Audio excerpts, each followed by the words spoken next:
ఏంటంటే షడ్రకు మేషకు అబేద్నెగోలు మరణానికి భయపడట్లేదు. దేవునికి స్తోత్రం. హల్లెలూయా. తీసుకెళ్లి అగ్నిగుండంలో పడేస్తానన్నా సరే వాడికి భయం లేదు. మండుచున్నటువంటి ఆ వేడి ఇంకా అధికం చేసి వారిని అందులో పడేస్తానన్నా వారికి భయం లేదు. కారణం ఏంటంటే వారికి మరణం అంటే భయం లేదు. దేవునికి స్తోత్రం.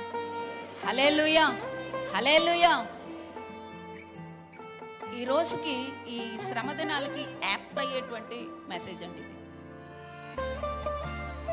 దేవుని బిడ్డలారా, నీవు నేను మనము కూడా మరణమునకు భయపడకూడదు. హల్లెలూయా. యేసుక్రీస్తు ప్రభువారు ఈ భూమి మీదకి వచ్చారు. ఆయన 33.5 సంవత్సరాలు జీవించారు. దేవుడు, తండ్రి అయినటువంటి దేవుడు నియమించినటువంటి ఆ సమయంలో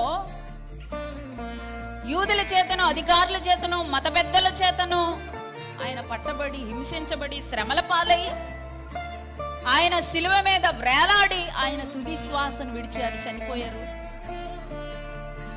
ఆయనను సమాధిలో పాతిపెట్టారు. 3వ దినాన్న ఆయన తిరిగి లేచారు. దేవునికి స్తోత్రం. హల్లెలూయా.